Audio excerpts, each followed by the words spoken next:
Bueno, buenas tardes, buenas noches. Agradecimientos muchísimos al Centro Vasco, realmente ha abierto las puertas de una manera enfática, con muchas ganas.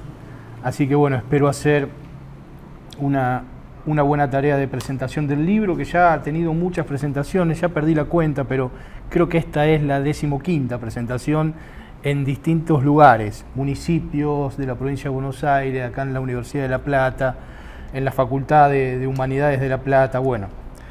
Y hoy casualmente me conectaron de la Universidad Experimental de Venado Tuerto, así que probablemente a principios del año que viene se haga una presentación del libro en la Facultad Experimental, cosa que me parece un lugar excepcional. Realmente me puso muy feliz que se produjera ese contacto, que yo prácticamente no lo busqué. Bueno, hablar de Silvio Frondizi y de José Aricó, recién hablaba con Monroy dos palabritas y es hacer referencia, es primero recordar a mi maestro, a Emilio Corbière, que en la primera reunión que tuve con él, allá hace exactamente 30 años, me puso a las figuras de Silvio Frondizi, de José Aricó y de Antonio Gramsci arriba de la mesa. Vamos a estudiar estos tres autores. Y los estudiamos durante prácticamente 10 años, 9 años, así que fue para mí toda una universidad haber vivido con José Aricó, con Emilio Corbière esa experiencia, ¿no? Nos veíamos una vez por mes, una vez cada 45 días. Yo viajaba a Buenos Aires y nos reuníamos en su casa, generalmente los fines de semana, y hacíamos lecturas conjuntas, él me hacía control de lectura, avanzábamos en las reflexiones, leíamos los textos. Bueno, fue una experiencia maravillosa que le agradezco a la vida realmente haber tenido una experiencia de esa naturaleza. Silvio Frondizi y José Aricó son definitivamente los sociólogos argentinos. No eran sociólogos propiamente, pero le podemos llamar así. Su mirada era una mirada típicamente sociológica. Los sociólogos que a mí más me cautivaron de todos los que conozco hasta ahora, digamos, son las figuras centrales en mi formación. Voy a tomarme unos minutitos, espero que en 40 minutos, contando con la paciencia de ustedes, resolver esto de, bueno, hacer como una pequeña introducción a ambos, a Frondizi y a Aricó, y después pasar a leer algunos textos de ellos, textos de ellos para que ustedes constaten, digamos, si no conocen a los autores, cómo ellos escribían, cómo reflexionaban, y relacionar de manera directa los textos que vamos a leer con lo que yo voy a decir ahora, que me tomaré aproximadamente unos 40-45 minutos, contando con la paciencia de ustedes. Empiezo por Silvio Frondizi por una cuestión solamente cronológica, de que era un poco más, había nacido antes que Aricó, empezó antes su trayectoria política, en la década del 40 empieza a dar a conocer los primeros productos de sus investigaciones.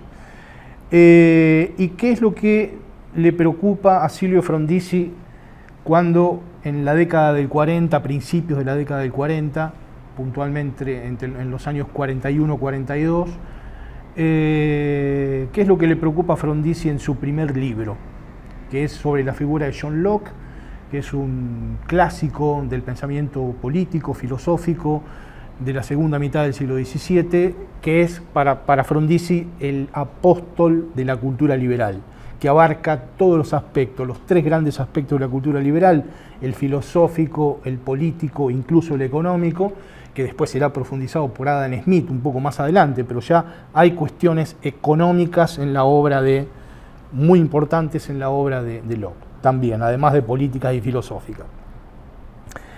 ¿Por qué va a estudiar Silvio Frondizi a Locke? ¿Por qué va a estudiar a este apóstol de la cultura liberal?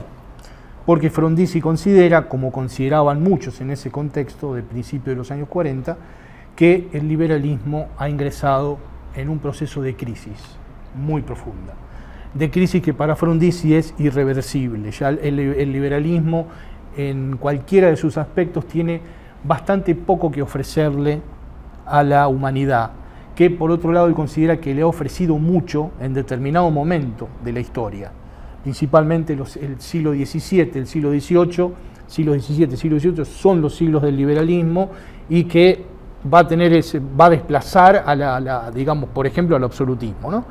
Entonces, bueno, en ese desplazamiento del absolutismo en Europa, el liberalismo va a jugar para Frondizi un papel determinante y él se siente parte de esa cultura liberal. Ahora, el contexto de finales del siglo XIX, principios del siglo XX, que ahí va a ocurrir un hecho muy significativo en la sociedad occidental, fundamentalmente, que es el surgimiento de la sociedad de masas. El surgimiento de la sociedad de masas entre finales del siglo XIX, principios del siglo XX, masas que hacen su irrupción, digamos, fuerte, importante, en Europa, pero también en América Latina, va a significar el quiebre de la cultura liberal. La cultura liberal no va a poder dar una respuesta virtuosa a ese surgimiento de las masas. Entonces Frondizi, que está muy metido en la cultura liberal, es muy consciente de esa crisis, va a estudiar al apóstol del liberalismo, va a estudiar la crisis del liberalismo, y va a decir, bueno, la incorporación de las masas a la vida activa de la sociedad implica salir de la cultura liberal. Entonces ahí empieza a especular Frondizi con una fórmula que es la de vincular la lógica de la libertad de la cultura liberal con la lógica de la solidaridad de la cultura democrática. Y va a intentar una síntesis, pensar una síntesis para superar las dificultades del liberalismo. Esa va a ser como la primera respuesta que va a intentar encontrar. Defiende esa posición por algún tiempo, pero después dice, no, acá hace falta algo más profundo, y va poco a poco conectándose con la cultura del marxismo, ¿no? Y él va a ir de lo que podríamos decir un liberal que tiene muy plena conciencia de la crisis del liberalismo, a conectarse con la cultura marxista, de la que también va a ser un crítico, es decir, un crítico en el sentido de crítico de lo que va a pasar en la Unión Soviética y en el campo socialista. Entonces, la lógica de la crítica, digamos, que va a atravesar el proceso intelectual y político de Frondizi, va a ser un liberal crítico, no va a ser cualquier liberal, va a ser un liberal crítico para pasar a ser un marxista crítico. Entonces, cuando él, ¿qué pensador le va a resultar a Frondizi importante cuando él deja atrás la lógica del liberalismo y particularmente la lógica de John Locke, de su apóstol? La figura de Rousseau. Es la figura de Rousseau la que va a empezar a tomar un protagonismo muy fuerte, hasta ocupar de una manera muy rápida, del año 43 al año 45, en 2 años, la figura de Rousseau se desplaza de los márgenes de la cabeza de Frondizi al centro de sus intereses. Entonces es un viaje de Locke a Rousseau. Bueno, ahí llegó José Luis Díaz Colodrero. Gracias, doctor, por venir. Conoció personalmente a Silvio Frondizi y hemos charlado mucho con él. Bueno, entonces, ¿qué es lo que va a decir Frondizi cuando tome, mejor dicho, la obra de Rousseau? ¿Qué es lo que va a decir? Hay una crisis de representación. Las instituciones representativas que son propias de la cultura liberal, que han sido propias de la cultura liberal fundamentalmente en el siglo XIX, ingresan en un proceso de crisis de la que, según el propio Frondizi, no se van a poder levantar, porque el ascenso de las masas implica tratar a la lógica de la representación de otra manera. Ya no es lo importante con el ascenso de las masas la representación, sino la participación.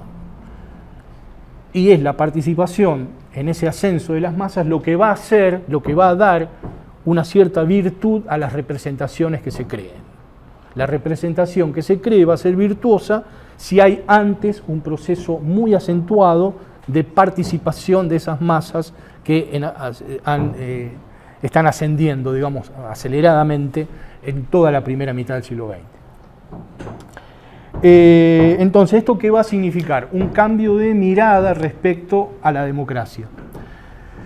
La democracia, o sea, Rousseau, la obra de Rousseau, particularmente una obra de Rousseau que es El contrato social. Estamos hablando de una obra escrita 25 años antes de la Revolución Francesa. 25 años antes de la Revolución Francesa, Rousseau publica el contrato social.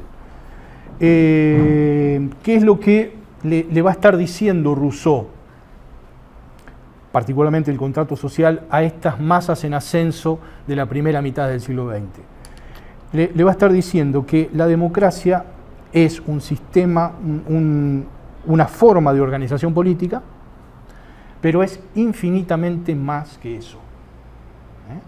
Es la palabra que va a utilizar Frondizi, acá influenciado por un autor francés que se llamó Georges Birdot, se escribe Bourdieu, Georges Bourdieu. La palabra que va a ser clave para entender de una manera profunda, no superficial, profunda la democracia, es la palabra cosmovisión. Esta es la palabra que Frondizi va a utilizar, leyendo a esta obra del autor francés. ¿Qué significa que sea una cosmovisión? Bueno, la palabra misma lo indica. La democracia debe, además de ser una forma de organización política, debe ser una forma de organización económica y debe ser una forma de organización cultural de la sociedad. De los tres grandes aspectos de la condición humana, digamos. El cultural, el político, el económico. Ahí está la democracia como cosmovisión para Silvio Frondizi. Es decir, esta forma de entender la democracia es una forma capaz de abarcar al ser humano en su totalidad económica, política y cultural. Esto es un proceso de ampliación y de revolucionamiento de la democracia tal como el liberalismo la consideraba, que era una forma restringida de entender a la democracia.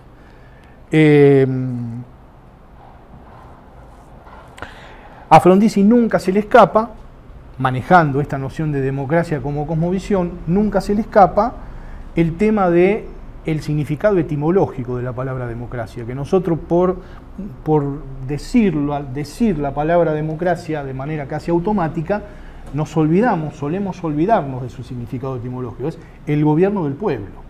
Esto nunca se le escapaba a Frondizi, va a estar presente permanentemente. Y como cosmovisión que es, esta lógica de gobierno del pueblo se tiene que dar. Entonces, un gobierno del pueblo en la política, un gobierno del pueblo en la economía, un gobierno del pueblo en la cultura. Esta es la forma que va a tener Frondizi de entender la democracia, y esto el liberalismo y la sociedad capitalista en general no va a poder responder a esto, digamos. Va a ver que hay una contradicción entre esta forma profunda y ampliada de entender la democracia y la forma que el capitalismo tiene de funcionar. Esto también se hará extensivo después de Frondizi a la forma que va a adquirir el socialismo en la Unión Soviética y en Europa, en el campo socialista. Es decir, ninguna de las dos experiencias van a poder dar cuenta de la democracia como cosmovisión.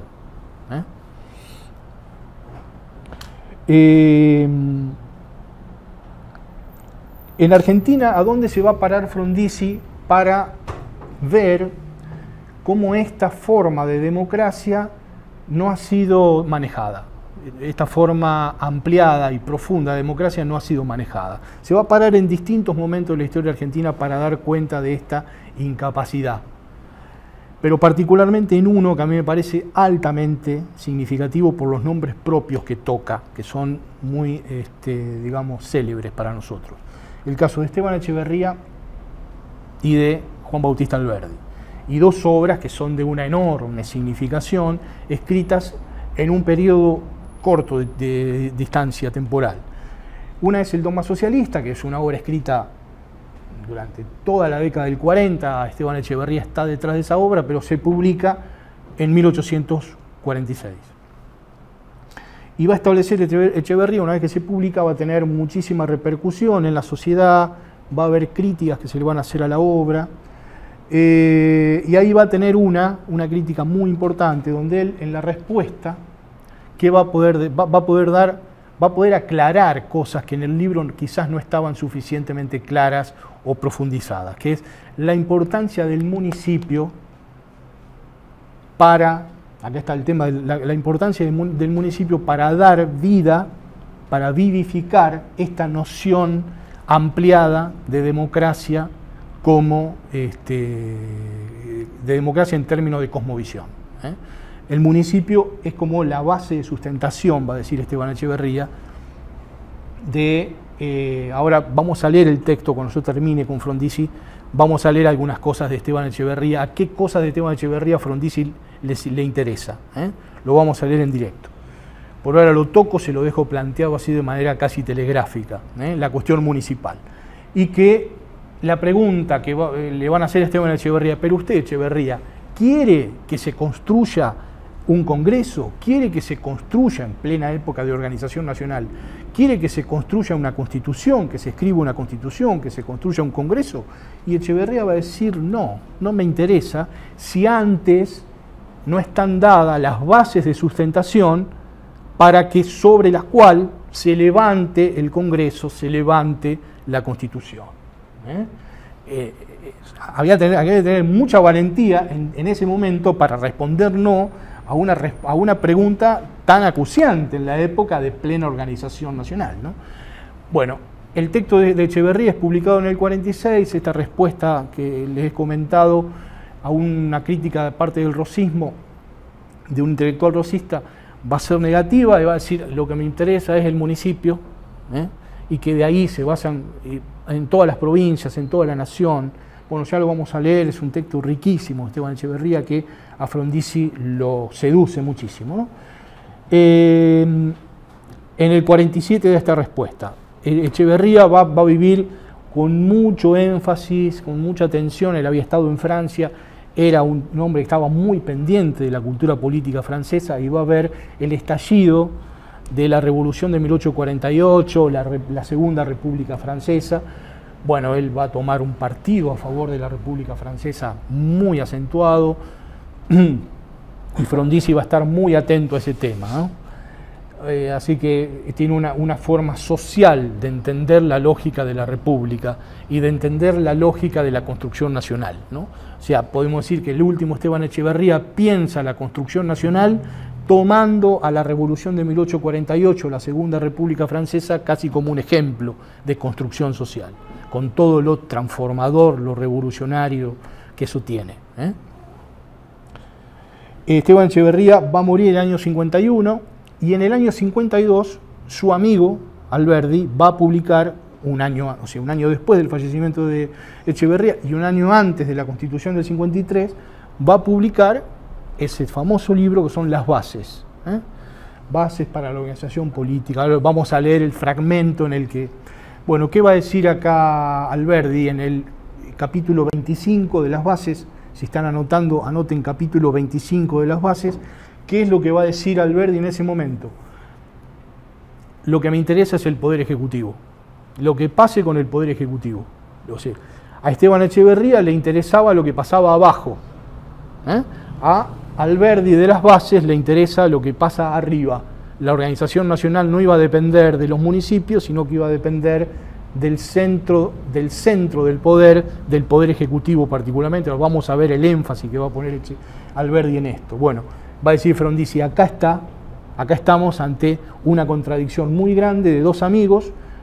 En términos personales me hubiese encantado que Esteban Echeverría viviera unos años más para ver este texto de Alberdi, ¿no? Publicado pocos meses después del fallecimiento de Echeverría. Bueno, esto aparte, entonces va a decir Frondizi, en la organización nacional, que para Frondizi toda la segunda mitad del siglo XIX va a ser muy importante en la constitución estructural de la sociedad argentina, la palabra que qué tipo de sociedad se va a armar, dice, qué tipo de organización nacional se va a armar, de centralismo burocrático. ¿No? En esa lógica del centralismo burocrático, el capítulo 25 de Las Bases de Alberdi va a ser muy importante, va a ser como una derivación de este capítulo 25. Y Esteban Echeverría, el dogma socialista, va a ser como el gran derrotado de la historia argentina. Esteban Echeverría el derrotado, Alberdi de Las Bases el que triunfa. Para Alberdi, para Silvio Frondizi, lamentablemente las cosas fueron así. Y estoy siendo injusto con el tema de Alberdi, porque después Silvio Frondizi va a decir que el Alberdi de los escritos póstumos va a ser muy importante ya en la década del 60, la década siguiente, y en los escritos póstumos, va a decir Frondizi, Alberdi va a ser como una crítica, va a ser como una especie de autocrítica, pero bueno, hay que ver lo que pasó en la década del 50, ¿no? La figura que va a sintetizar esta forma que va a tomar Argentina de centralismo burocrático va a ser Bartolomé Mitre. Bartolomé Mitre va a ser como la gran expresión de este capítulo 25 del libro Las bases de Alberdi. Bueno, con esto termino la primera partecita de Frondizi. ¿Qué es lo que le va a interesar a Frondizi poco después? En el año 45 se había publicado su libro El Estado Moderno, que es una obra cumbre, clave de Frondizi, El Estado Moderno, que es donde precisamente habla sobre la importancia de Rousseau y desarrolla toda esta idea de la democracia como cosmovisión y lo bueno que sería para Argentina que se desarrollara en el siglo XX, a mediados del siglo XX. Ahora Frondizi se va a empezar a ocupar inmediatamente después, ya para el año 46, del funcionamiento del sistema capitalista en general, con esa mirada hacia lo mundial que caracterizó su punto de vista desde el inicio, ¿no? Y ahí va a surgir una genialidad de Frondizi, que probablemente es una de las cosas por la que nosotros tenemos que estudiar su obra, que es que en 1946, cuando hacía muy poquito, exactamente a un año de que Estados Unidos lanzara las bombas atómicas sobre las ciudades japonesas, ahí Silvio Frondizi va a escribir su artículo y es su ingreso al marxismo. Su ingreso al marxismo es un ingreso tardío, estamos hablando de un Frondizi de 39 años, su teoría sobre la integración mundial capitalista. Esto es una verdadera genialidad. Probablemente tengamos al primer intelectual a nivel internacional que ha pensado, que ha elaborado una mirada proyectiva sobre la tendencia que se estaba produciendo después, en el capitalismo, después de la formación, o sea, cuando las bombas se estaban lanzando sobre las ciudades japonesas, en la formación del Fondo Monetario y del Banco Mundial, entre los años 44 y 45, que eso va a ser, o sea, eso es un cambio, va a decir Frondizi acá, el capitalismo se está revolucionando a sí mismo y está entendiendo, ¿qué cosa está entendiendo de una manera perfecta? Principalmente Estados Unidos, que es la potencia que está en pleno ascenso y que está desplazando a Inglaterra, ¿no? ¿Qué es lo que está entendiendo? La mundialidad de la historia.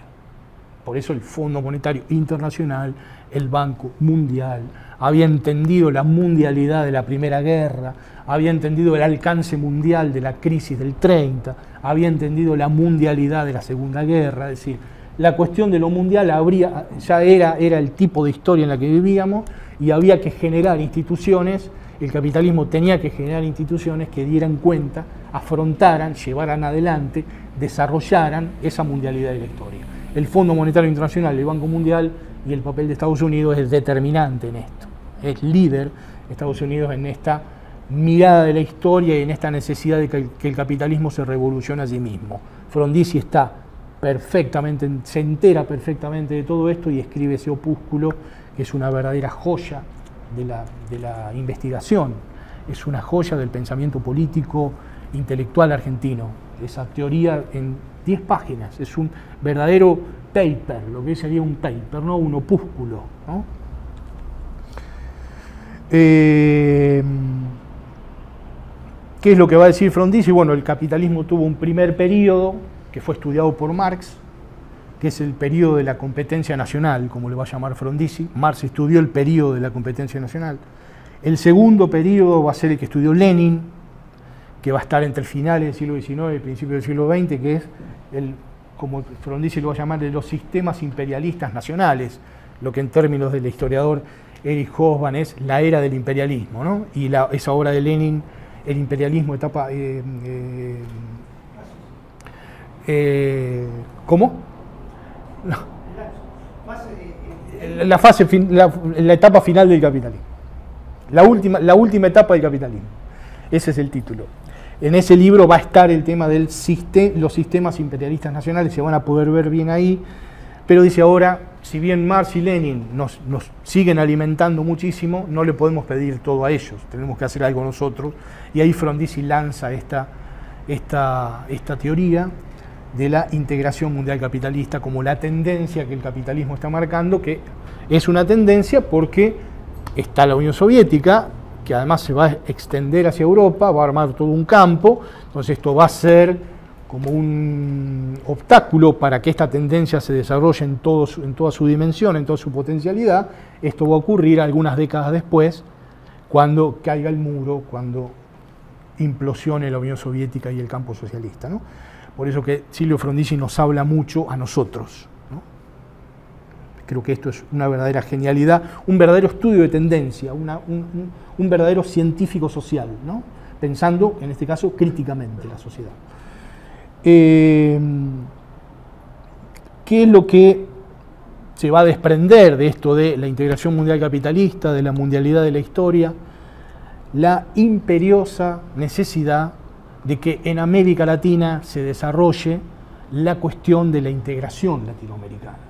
Porque esto Europa lo entendió, apenas el muro cae, apenas ahí se firma el Tratado de Maastricht y aparece la Unión Europea. Bueno, me estoy adelantando mucho, ya Frondizi no vivía, pero digo, empieza Frondizi a pensar en la segunda mitad de los 40, en los primeros años 50, el tema de la unidad latinoamericana, es decir, no se puede afrontar una historia que es una historia mundial desde los estados nacionales que se generaron en el siglo XIX. Hay que generar nuevas formas de soberanía. Entonces, la cuestión de la integración latinoamericana como un hecho decisivo.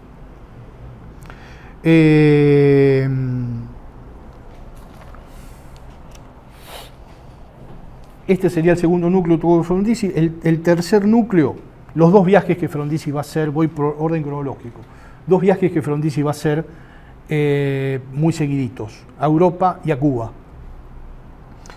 En el 59 viaja a Europa, en el 60 viaja a Cuba, a un año del proceso revolucionario. Estos son viajes que van a tener una enorme influencia en su obra, le van a cambiar literalmente van a enriquecer literalmente su trabajo. El viaje a Europa va a durar 3 meses. Yo hablé mucho con los hijos de Silvio sobre este viaje, porque los hijos eran chicos y acompañaron a los padres en este viaje de 3 meses a Europa. Estuvieron en 5 países, en este orden: Italia, Francia, Italia fundamentalmente en Florencia, Francia fundamentalmente en París, Alemania fundamentalmente en Berlín, Suiza en Ginebra y una nota de color acá, un subrayado, Yugoslavia. Siempre el hijo de Silvio me dice que parece que mi viejo organizó el viaje para ir a Yugoslavia, él quería ir a Yugoslavia. ¿Qué pasaba en Yugoslavia? Recordemos, 1947-1948, cuando se arma todo el contexto internacional, digamos, del campo socialista, Yugoslavia se separa rápidamente de la Unión Soviética y se quiere distanciar de la Unión Soviética.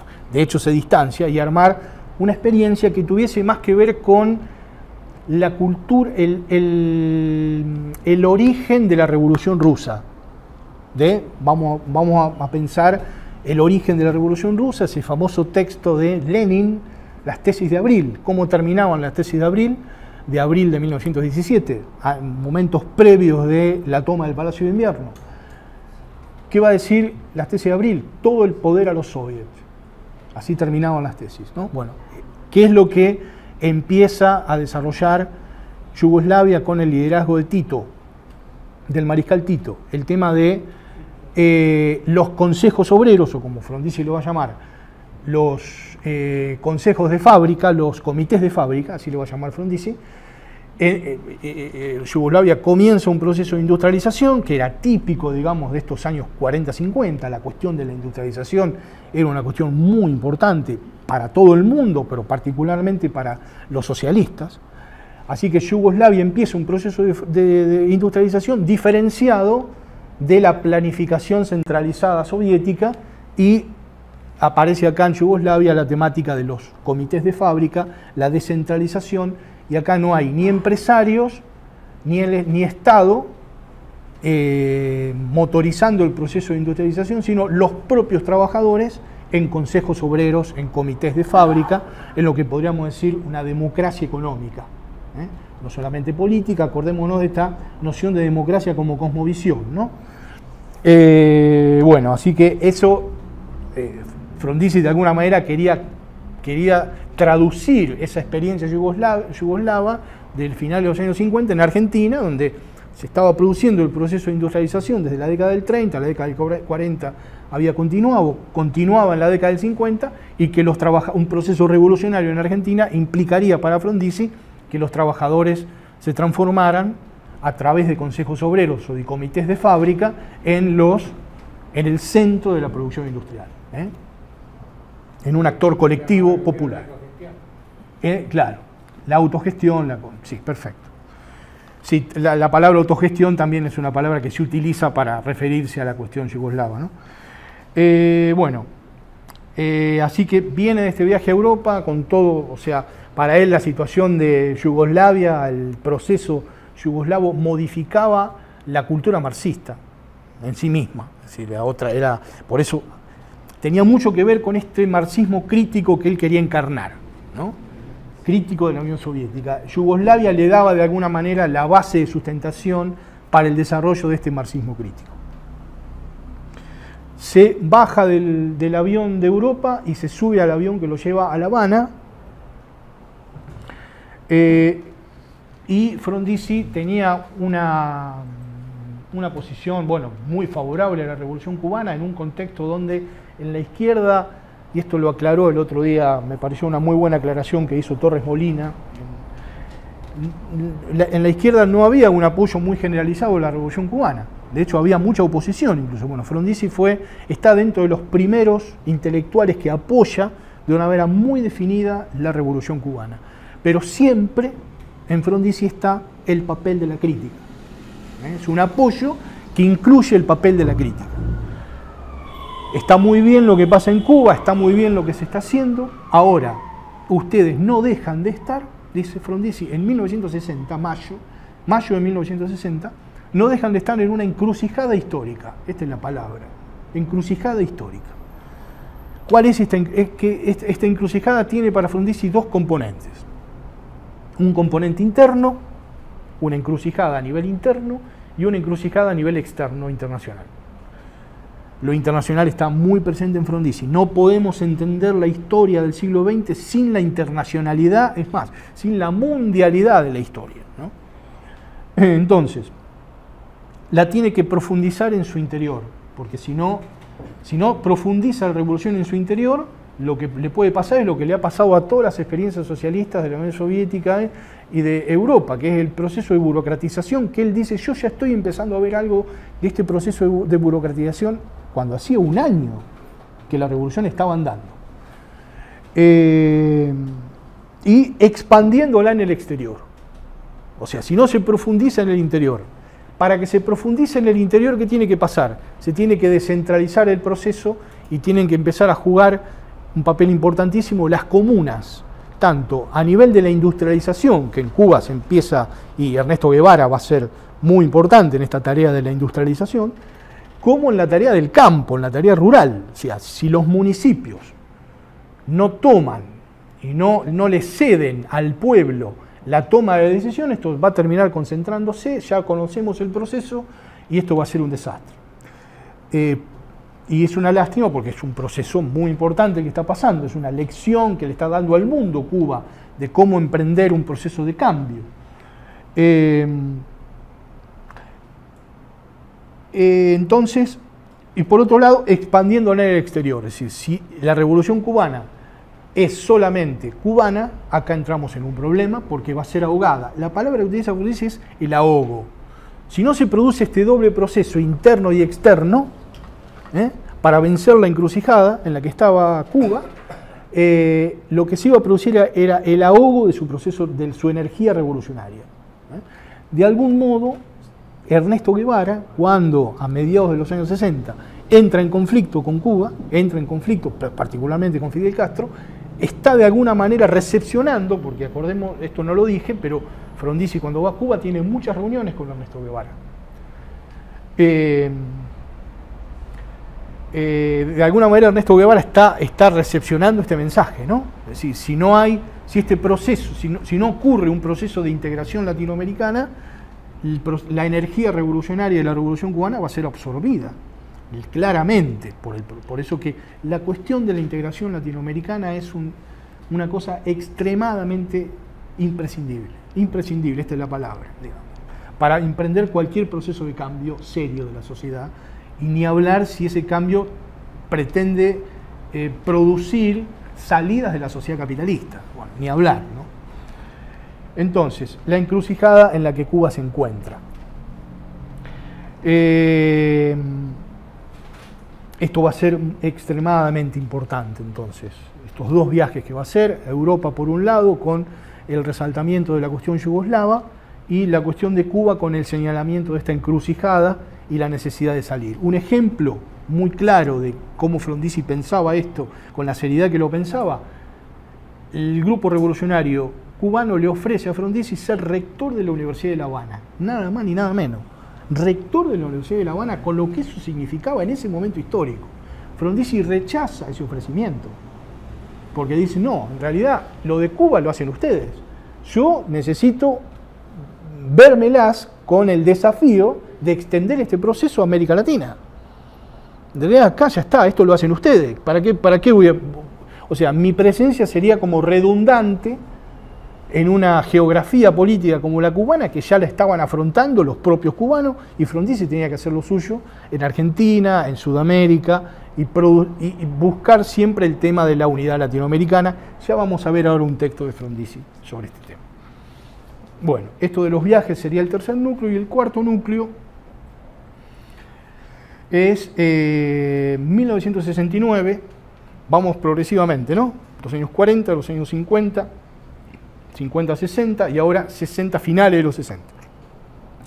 Mayo de 1969, segunda mitad de mayo, del 15 al 30 de mayo, segunda quincena, se concentran todas las contradicciones de las últimas décadas del país. Aparecen 4 movimientos que es uno solo: Corrientes, Rosario, Tucumán, Córdoba. Correntinazo, Rosariazo, Tucumanazo, Cordobazo. ¿Qué va a significar para Frondizi esto? Bueno, acá está, además con un líder que va a tener este movimiento, particularmente el Córdoba, que es Agustín Tosco, que reúne todas las mejores condiciones, o sea, no hubo un dirigente sindical. Cuando estuve en Italia, y yo esto lo charlé con los italianos muchísimo, me decían, bueno, Agustín Tosco fue no solo el mejor dirigente sindical del país, no solo el mejor dirigente sindical de América Latina, fue el mejor dirigente sindical de Occidente. Textuales. Los italianos que estudian América Latina en el Instituto Gramsci tienen esta consideración de un dirigente como Tosco, ¿no? ¿Qué es lo que va a significar Tosco? ¿Qué es lo que va a significar estos 15 días de mayo del 69? Nada más ni nada menos que la nueva Argentina, así habla Frondizi de esto, la nueva Argentina. Este movimiento rebasa a todas las organizaciones políticas que en ese momento existían en el país, y esta es la enorme novedad. Eso estalla algo que se venía acumulando por lo menos los últimos 25 años en el país, con líderes de una gran calidad, como el caso de Tosco y otros, ¿no?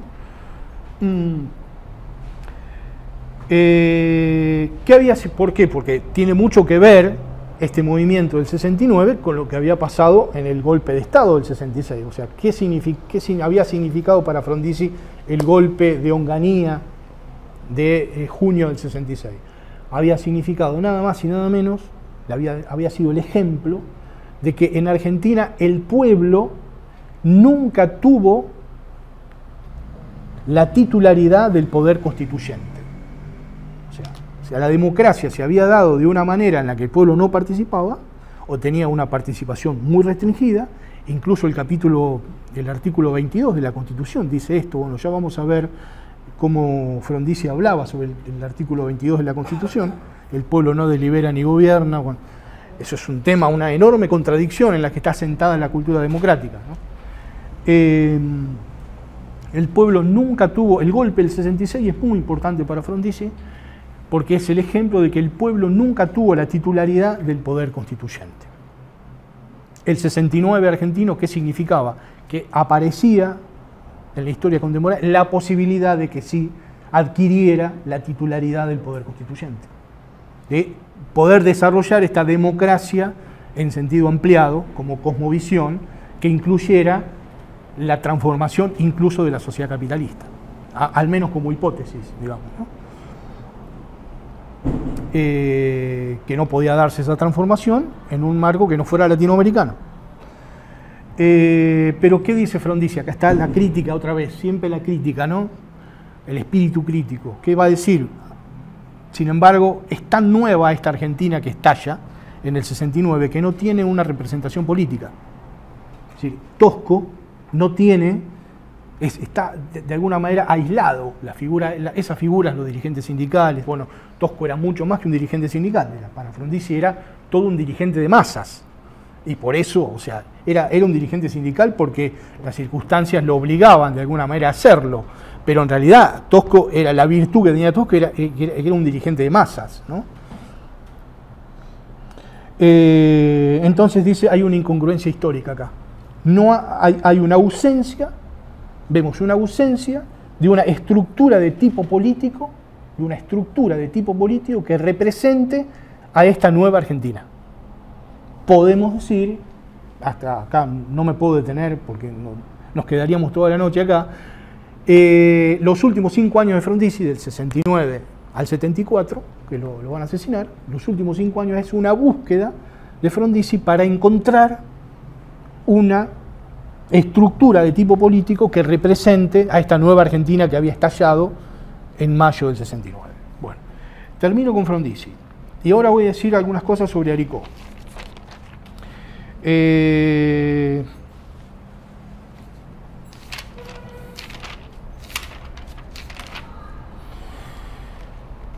Con José Aricó, yo podría haber tomado el Aricó de los años 50, de los años 60, que fue contemporáneo a Frondizi, del joven Aricó, que fue contemporáneo a Frondizi, pero yo no tomé el contemporáneo Frondizi, tomé el Aricó que empieza a realizar su tarea en el exilio, cuando se exilia, el golpe ocurre el 24 de marzo del 76, en mayo del 76 ya Aricó está en México, México DF, y entonces yo me ocupo de los últimos 15 años de José Aricó, donde él va a modificar algunas posiciones anteriores.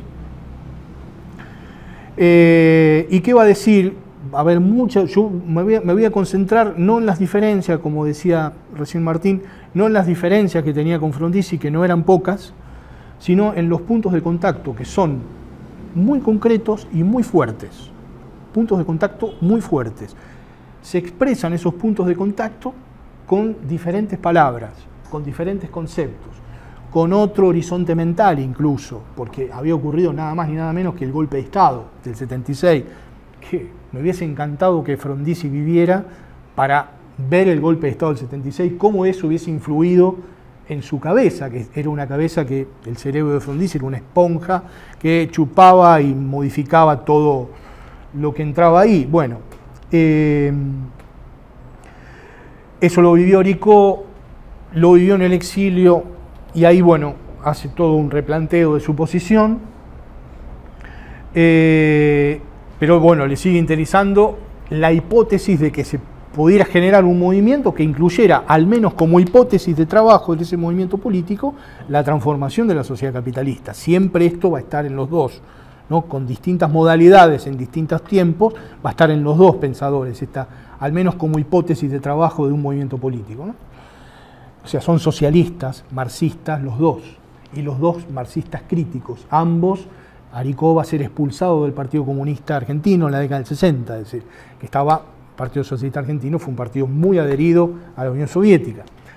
Bueno, no me voy a detener en estas cuestiones, voy a ir directamente un poco en seco, discúlpenme, lo podemos charlar después cuando hagamos el intercambio. ¿Qué va a decir Aricó? En la historia argentina, particularmente la que vemos nosotros del siglo XX, del siglo XIX, la segunda mitad del siglo XIX, las primeras décadas del siglo XX, ¿cuáles son los dos actores fundamentales que va a tener el capitalismo argentino? El Estado y el capital extranjero. Es decir, el capitalismo argentino va a ser fundamentalmente formado por estas dos instituciones.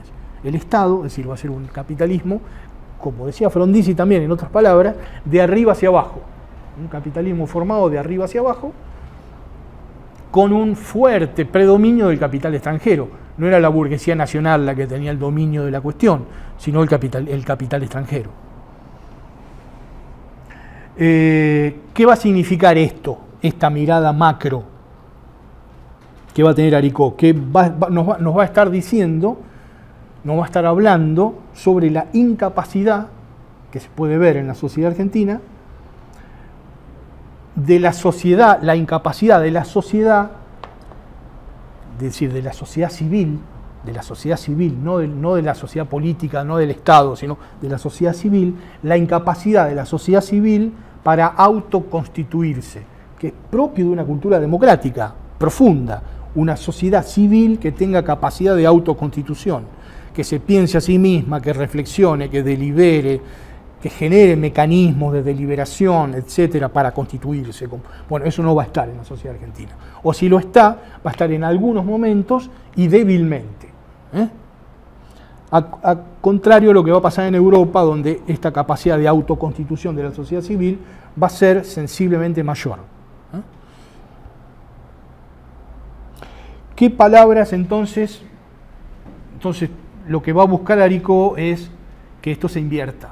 O sea, que el proceso, que él está parado, está pensando esto cuando en México, cuando está el proceso, cuando está la dictadura, cuando él está pensando en un posible retorno de la democracia. ¿Sí?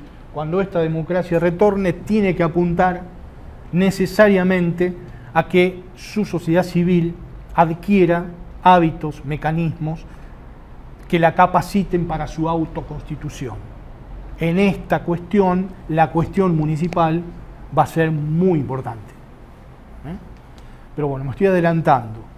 ¿Qué palabra, qué concepto va a utilizar Aricó para producir este cambio en un posible retorno a la democracia? Él va a hablar de una sociedad autorregulada. Esto va a ser extraído directamente de un concepto de Gramsci, de los cuadernos de la cárcel, que Gramsci hablaba de la sociedad regulada, que es de alguna manera la sociedad socialista. Gramsci no le llama sociedad socialista en los cuadernos de la cárcel, entre otras cosas porque era difícil hablar en esos términos en una obra como la que escribió Gramsci, que estaba controlada por el censor, digamos. Entonces había palabras y nombres propios que no podía decir en sus notas carcelarias. Le llama sociedad regulada, Gramsci, a la sociedad socialista, ¿no? Aricó le va a llamar sociedad autorregulada. Quizá la palabra del concepto de Aricó sea más representativo de la idea de lo que se busca que que el concepto de sociedad regulada de Gramsci. Por eso que él lo cambia, pero se basa en ese concepto de Gramsci. Le agrega el auto, ¿no? El prefijo auto. Pero bueno, ¿qué va a pasar? ¿Qué va a pasar? En el mundo van a pasar cosas en el contexto de los años finales de los 60, porque nosotros vivimos el Cordobazos y el mayo del 69, pero va a ocurrir el mayo del 68 en Europa, en Francia, ¿no? De un lado de la cortina de hierro. Va a ocurrir del otro lado de la cortina de hierro en Praga, la primavera de Praga. Son movimientos, ocurren en el mismo momento, primera mitad del año 68. Bueno, esto Aricó, que era muy observador de la sociedad europea, también lo era Frondizi, va a decir, bueno, acá en el capitalismo están ocurriendo cosas muy importantes y en París, pero también están ocurriendo en el campo socialista, ¿no? Están ocurriendo en los dos campos, es decir, en los dos contendientes de la Guerra Fría, hay un sujeto que no lo pueden controlar, digamos, ese sujeto. Eso se ve en el mayo francés, eso se ve en la primavera de Praga. Es lo que dice qué está ocurriendo en la sociedad occidental, fundamentalmente en Europa. La dilatación de la subjetividad. Es decir, este es un concepto fundamental del Aricó del exilio. ocurriendo la dilatación de la subjetividad. Esto lo vemos en el 68 europeo, en Praga y en París.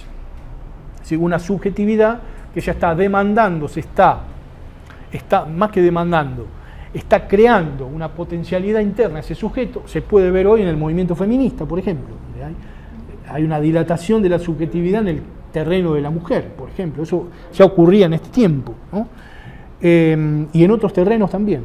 Por ejemplo, en la universidad, la universidad de masas, los jóvenes. Había una dilatación de la subjetividad, un sujeto que pedía cosas nuevas, que estaba preparado para recibir cosas nuevas, y ninguno de los dos contendientes de la Guerra Fría le podía cubrir estas demandas de una subjetividad aumentada, dilatada.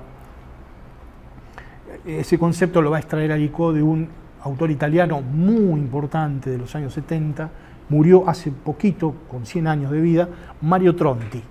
Lamentablemente no lo pude conocer. Va a extraer de Tronti, Aricó, estos conceptos, este concepto de dilatación de la subjetividad. 1983 va a significar para Aricó muchísimo.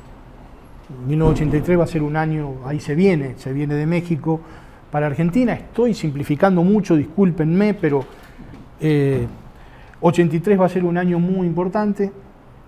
Y ahí entonces aparece en Aricó algo que seguramente que Martín ha leído el libro, lo ha podido ver, esto en páginas fundamentales del libro, que es un doble proceso de reinvención que Aricó ve en el 83. ¿El 83 qué significa?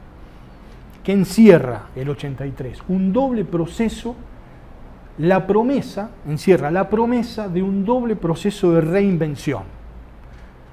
La reinvención de la democracia, que ya no podrá ser vista como la democracia representativa, sino que la representación se deberá crear con la participación previa.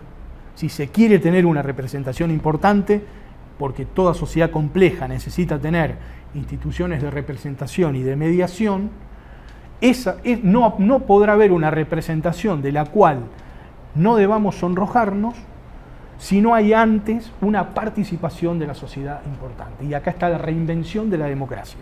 Es lo mismo, en otras palabras, que Silvio Frondizi decía con el tema de la democracia como cosmovisión. ¿Estamos? ¿Y qué otro proceso de reinvención se abre? El proceso de reinvención de América Latina. Y acá está el contacto de Aricó no con la segunda mitad del siglo XIX, que es digamos, el momento de formación del Estado Nacional, sino con la primera mitad del siglo XIX, es decir, con las figuras que no mencionó Martín como lector, de Bolívar, de Bernardo de Monteagudo. Entonces, 1983 significa un proceso de reinvención, encierra la promesa de un proceso de reinvención doble de la democracia, que tiene que ir hacia sus dimensiones más profundas, donde los municipios van a jugar un papel muy decisivo, y la reinvención de América Latina, que tiene que ir hacia la unidad de América Latina. Reinvención de la democracia es lo que decía, el Estado ya no tiene que ser el protagonista fundamental, si bien el Estado tiene mucho que hacer, el protagonismo lo tiene que tener la sociedad civil, los elementos colectivos de la sociedad civil, los elementos de masa de la sociedad civil, son los que tienen que tomar las banderas de la democracia, de un tipo de democracia muy diferente a la que nosotros hoy conocemos, ¿no? Y de esta manera invertir, porque ¿qué va a decir Aricó? Como también lo dijo Frondizi antes, Argentina y toda América Latina se construyó en el siglo XIX y en la primera mitad del siglo XX de arriba hacia abajo. La democracia, el 83, significa cambiar esto, cambiar el sentido. Si bien el Estado va a tener mucho que hacer en todo, pero ya no tendrá que ser el protagonista fundamental. El protagonista fundamental son los elementos colectivos de masas de la sociedad civil. Y los municipios como la geografía, el territorio, donde se concreta esto, donde tiene el primer paso completamente necesario no suficiente, porque esto tiene que continuar hacia la provincia, hacia la nación, hacia América Latina, pero sí un paso necesario. No se puede entender una reinvención de la democracia sin la cuestión municipal de fondo, que después tendrá que continuar hacia América Latina, pero que tiene que empezar ahí. Entonces, reinvención de la democracia es invertir el proceso constitutivo de la sociedad argentina, que se construyó de arriba hacia abajo y tendrá que construirse de abajo hacia arriba. Y la reinvención de América Latina, ¿por qué? ¿Qué es lo que va a decir Aricó? América Latina es una, esto es textual de Aricó, América Latina es una civilización de naciones irrealizadas. Civilización, América Latina es una civilización de naciones irrealizadas, que encontrarán un camino de realización en un contexto continental. Únicamente, así, va a ser muy taxativo, Nico, únicamente se van a realizar, nos vamos a realizar como argentinos, como chilenos, como peruanos, como uruguayos, en una dinámica latinoamericana, casi en un cambio de identidad. Nuestra mejor forma de ser argentinos, brasileños, peruanos o chilenos es ser latinoamericanos y encontrar así todo un marco institucional que le dé vida, que le dé sustancia a esa identidad.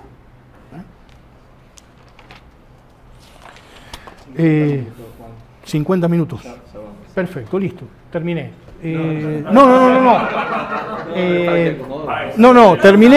Terminé lo de Frondizi y lo de Aricó, lo terminé. Resumiéndolo al máximo, espero haber sido claro. Lo que sí ahora me gustaría leer textos que apoyen, que sirvan como base documental a esto que estoy diciendo, a lo que dije de Frondizi y de Aricó. No sé si tienen ganas, si hay tiempo, si podemos leer algunas cosas. Y después hacemos un... Después hacemos un... Vieron que Susana dijo que era apasionada, ¿no? No mintió. ¿Vieron que era pasional? No nos alcanzaba el viaje a Magdalena.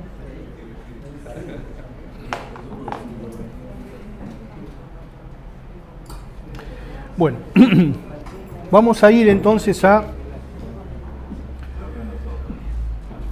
la diapositiva 56.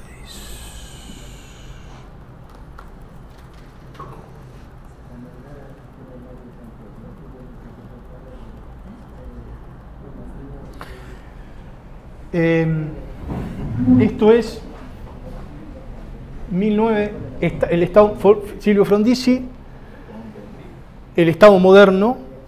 El Estado moderno es un libro publicado en 1945, y yo dije que uno de los diagnósticos que va a hacer Frondizi en este libro es el de la crisis de la representación política.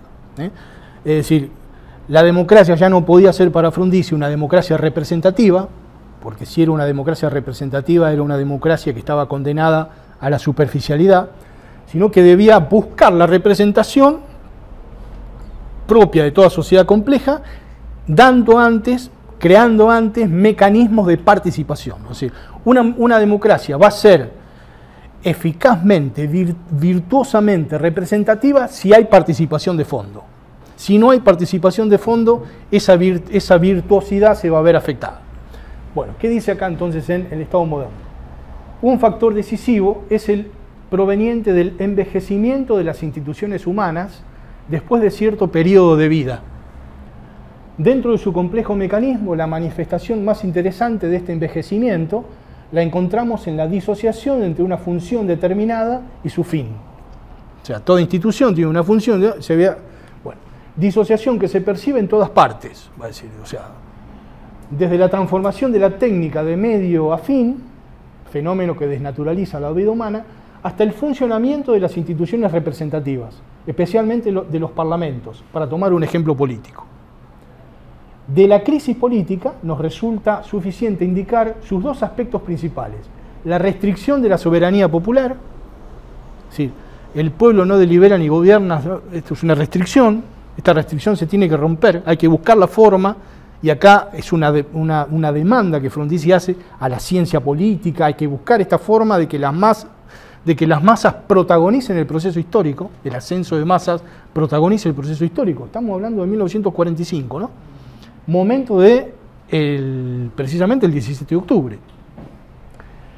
Y de la decadencia del constitucionalismo. Decadencia del constitucionalismo, bueno, Silvio Frondizi era un abogado especialista en derecho constitucional y en derecho político. Decadencia del constitucionalismo es el sistema general, incluso con el tema de la división de poderes tan...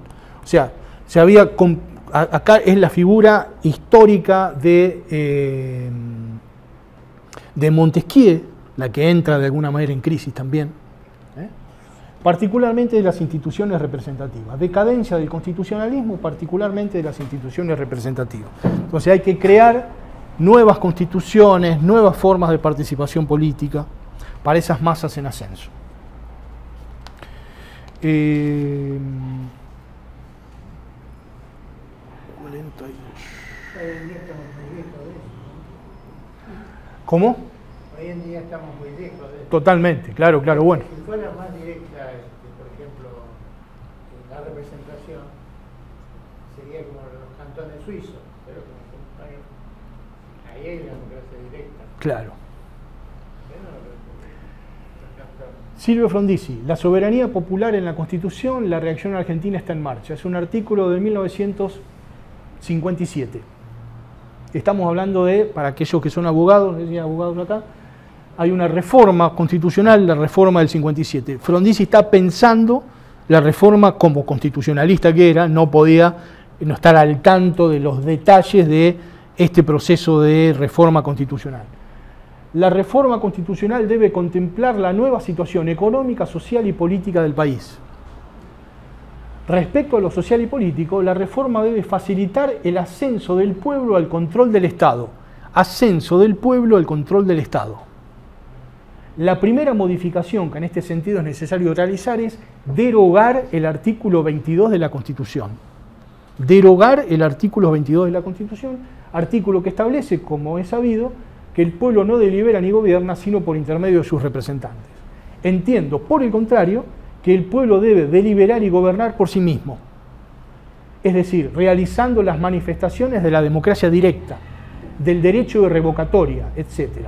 Esta debe ser la regla general, y la excepción, la delegación de poderes. O sea, la delegación de poderes tiene que ser muy taxativa, va a decir en otro lugar, va a decir la delegación de poderes tiene que ser muy taxativa, y nunca la delegación de poderes se debe desprender, debe autonomizarse absolutamente, no debe autonomizarse absolutamente de lo que suceda en el nivel de la deliberación y de la gobernación que el pueblo tiene que hacer de sí mismo.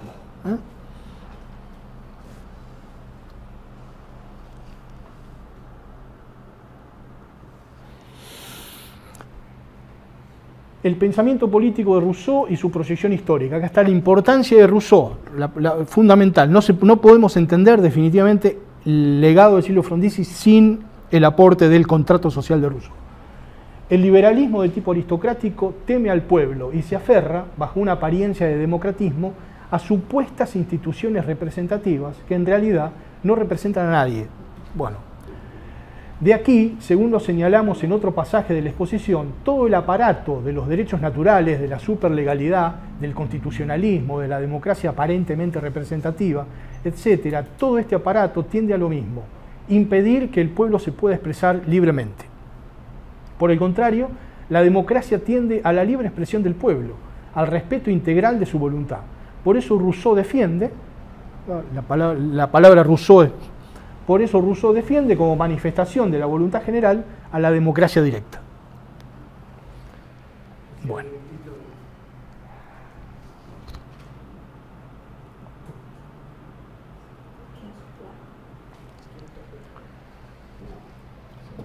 El pensamiento político, sigo con el mismo texto donde la cuestión de Rousseau. El pensamiento de Rousseau continuó trabajando como topo histórico a través del dominio de la burguesía liberal, es decir, a través del siglo XIX, de las primeras décadas del siglo XX. Debemos recogerlo, debemos recoger el legado de Rousseau y llevarlo adelante. poniéndolo a tono con la realidad contemporánea y con las corrientes doctrinarias y políticas que la interpretan. Espero, si el tiempo me ayuda, poder dar algún día un esquema sobre la relación directa que existe entre el pensamiento de Rousseau y la concepción materialista dialéctica humanista en la interpretación del conflicto de la sociedad contemporánea. Para Frondizi, las figuras de Rousseau y de Marx estaban íntimamente relacionadas. Y ni hablar de aquella corriente que le va a llamar materialismo dialéctico humanista, en el que va a formar parte Gramsci, la figura de Gramsci va a ser parte de ese materialismo dialéctico humanista. Vamos a ir esto que dije de Esteban Echeverría y de Alberdi para que veamos las diferencias.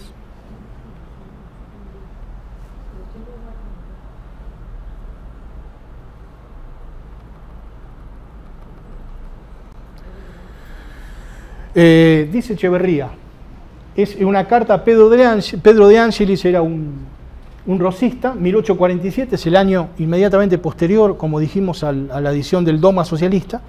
Pedro de Angelis le había hecho algunas críticas al libro, y entonces, dice Echeverría, si me preguntan, ¿quiere usted para su país un congreso y una constitución?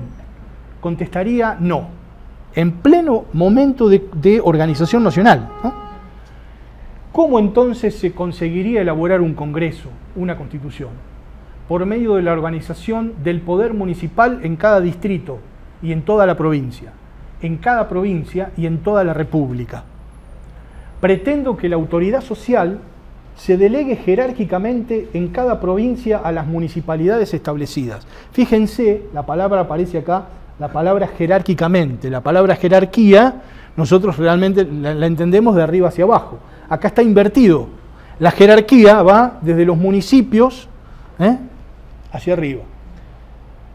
Quisiera que la prensa popularice el sistema municipal, que la religión a través de sus sacerdotes, bueno, eran intelectuales importantes de la época los sacerdotes, ¿no?, predique las bondades del sistema municipal, que lo haga conocer al pueblo, que lo santifique con su sanción. Quiero, en suma, que en los focos municipales se concentre toda la vida intelectual, moral y material de la sociedad argentina. Repito esto. Quiero, en suma, que en los focos municipales se concentre toda la vida intelectual, moral y material de la sociedad argentina. El distrito municipal es el germen, de la organización de mi país y la luz del criterio socialista. Esto es una cosa muy impresionante, realmente me cuesta, no he encontrado un texto más profundo que esto en este momento. Y Frondizi evidentemente tampoco, porque lo cita de una manera muy estratégica este fragmento, ¿no? Vamos a ver qué va a decir Alberdi para que veamos la diferencia, que esta es otra.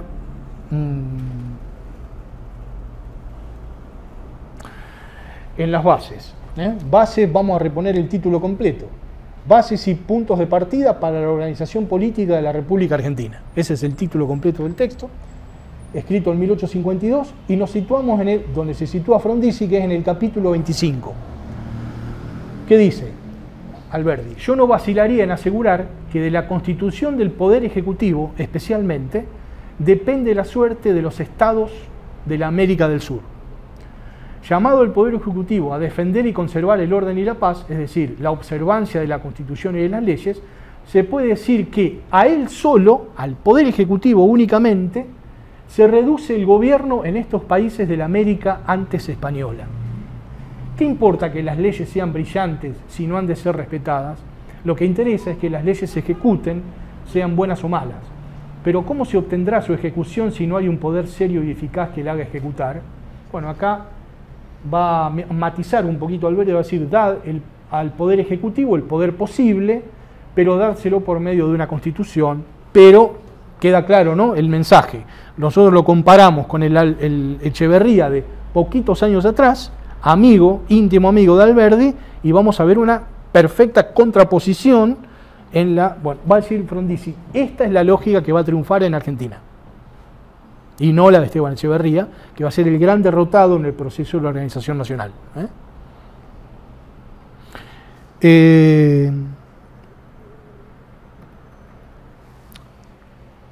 Yendo al punto que traté de la importancia de la unidad latinoamericana para Frondizi, Bueno, hay una obra que está considerada como la obra fundamental del legado de Silvio, que es La realidad argentina.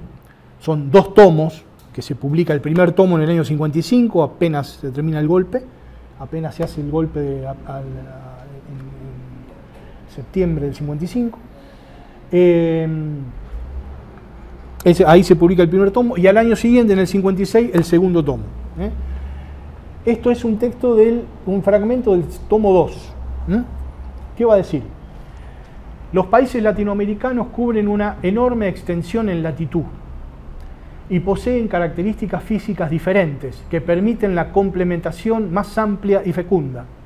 Piénsese en las vastas praderas de la Argentina, junto a las zonas montañosas ricas en yacimientos minerales de Brasil, Chile, Bolivia, Perú, etc.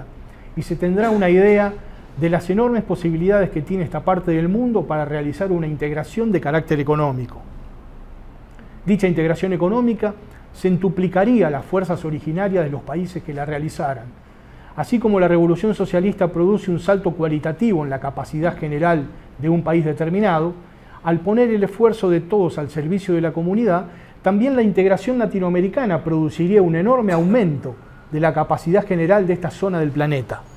Finalmente, el control de los estados por una clase no vinculada al imperialismo, es decir, está pensando en la clase obrera que se organiza internacionalmente, ni a sus aliados nacionales, permite una plena y efectiva libertad de maniobra en el juego de las contradicciones internacionales del imperialismo. Y para reforzar, digamos, esta cuestión,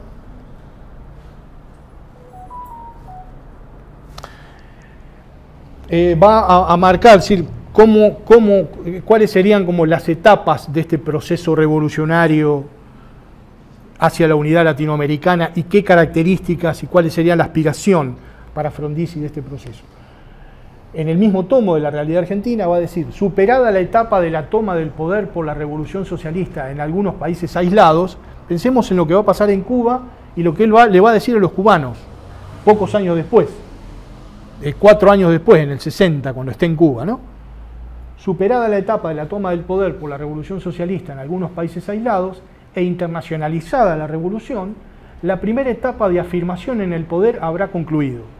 Resta ponerse a trabajar en la construcción de la sociedad socialista latinoamericana, es decir, por la unión de las repúblicas socialistas de Latinoamérica. Bueno, con esto termino con Frondizi, y ahora quisiera ir a 2 o 3 notitas de Aricó para que veamos cómo escribía él. Pasamos al intercambio, ¿te parece? Y ahora pasamos al intercambio. Sí, pasamos al intercambio.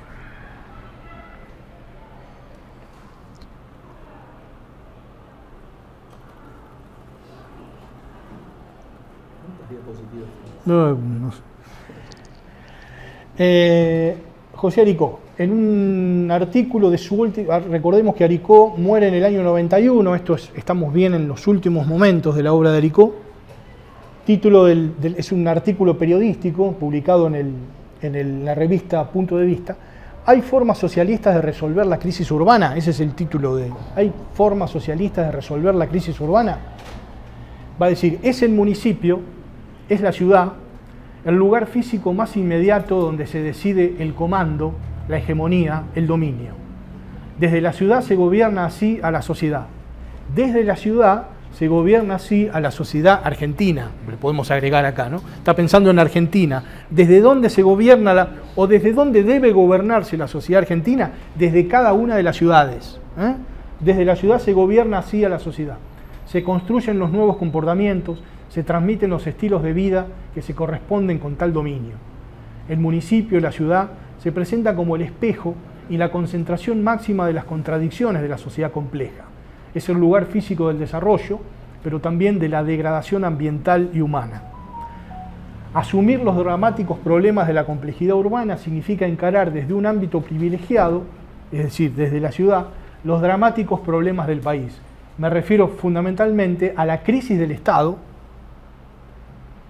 y de las formas de representación política y de la participación social. Fijémonos a dónde apunta en el diagnóstico de la crisis, ¿no? Crisis del Estado y de las formas de representación política y de la participación social. ¿En qué ámbito nos tenemos que parar para estas respuestas, para encontrar, para aspirar a encontrar respuestas más o menos importantes? En la ciudad. En la ciudad es el ámbito indicado. Y desde ahí habría que gobernar a la sociedad argentina, desde cada una de las ciudades, articuladas estas ciudades, por supuesto no encerradas en sí mismas, ¿no?, sino articuladas.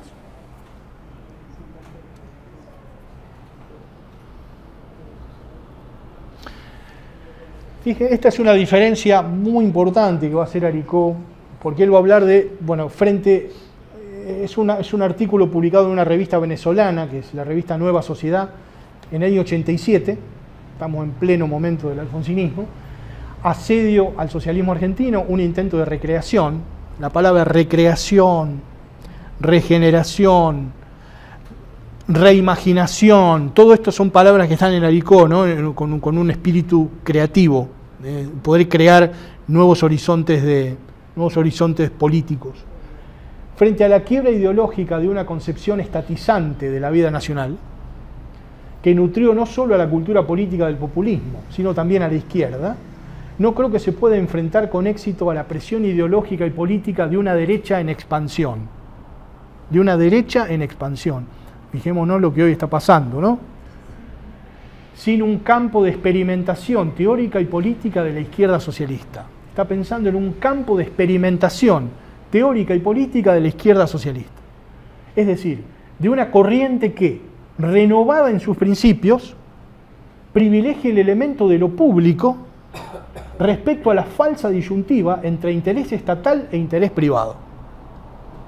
Falsa disyuntiva entre interés estatal y interés privado, y aparece un tercer elemento, que es el elemento de lo público, que en los países sudamericanos, latinoamericanos, precisamente por el peso importante que el Estado ha tenido en la creación de la sociedad latinoamericana, lo público y lo estatal son considerados como sinónimos prácticamente. Decir lo público y decir lo estatal, acá Aricó está tocando una fibra sensible, está separando lo público de lo estatal y por supuesto lo está separando de lo privado. O sea, acá está el gran desafío, en dar vida a un elemento que en América Latina existe muy poco, que es el elemento de lo público.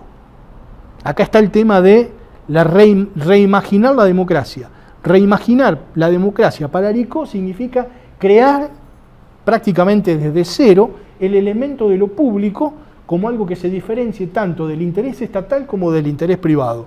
Es probable que en los 40 años de democracia que hemos pasado no hayamos salido de esta disyuntiva, ¿no?, entre los que defienden el interés privado y los que defienden el interés estatal, y el elemento de lo público ha quedado sin desarrollar, o poco desarrollado.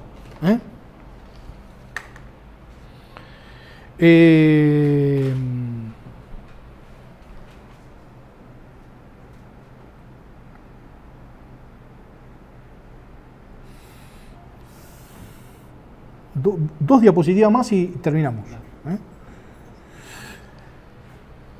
Vimos lo micro.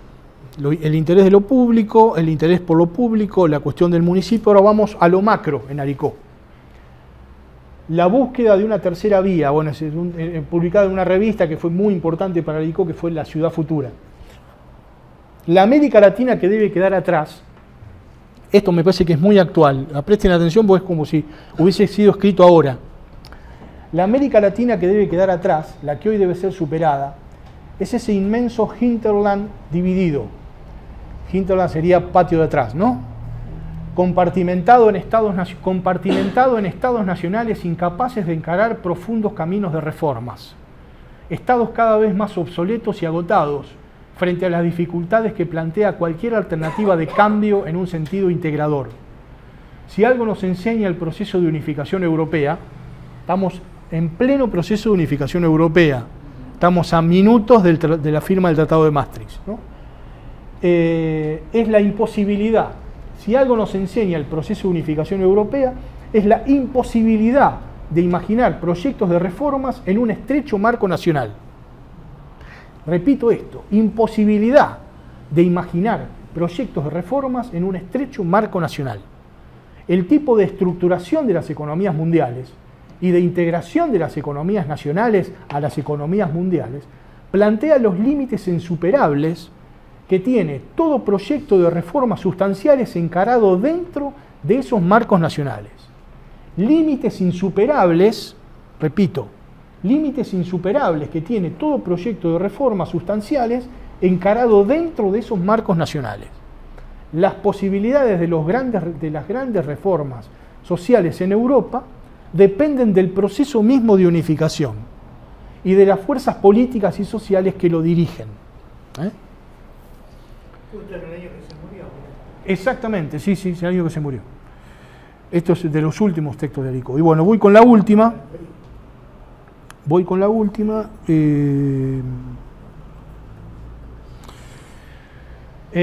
Acá ya estamos en la crisis, o sea, la caída del campo socialista, ¿no? Ya no solamente del muro de Berlín, sino del campo socialista. 91. La crisis del Este abrió una oportunidad histórica.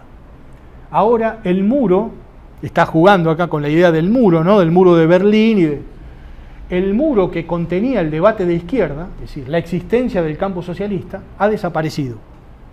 Los grandes temas, finalmente, están saliendo a la superficie.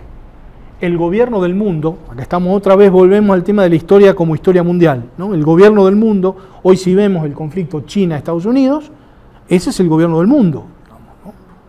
Situarnos en el corazón de ese conflicto, situarnos en intereses que buscan el gobierno del mundo. El gobierno del mundo, nuevos tipos de organizaciones internacionales, en el caso de América Latina, que vayan hacia la unidad de América Latina, la superación de la opresión norte-sur, los límites del capitalismo nacional, un nuevo tipo de Estado. O sea, el Estado, esto de empezar desde abajo, ¿no? Cambiar el tipo de Estado histórico en Argentina, modificando el sentido de formación de la sociedad, ¿no? Los grandes temas están frente a nosotros y en el intento de contestarlos podemos construir una nueva izquierda. Bueno, con esto lo terminamos.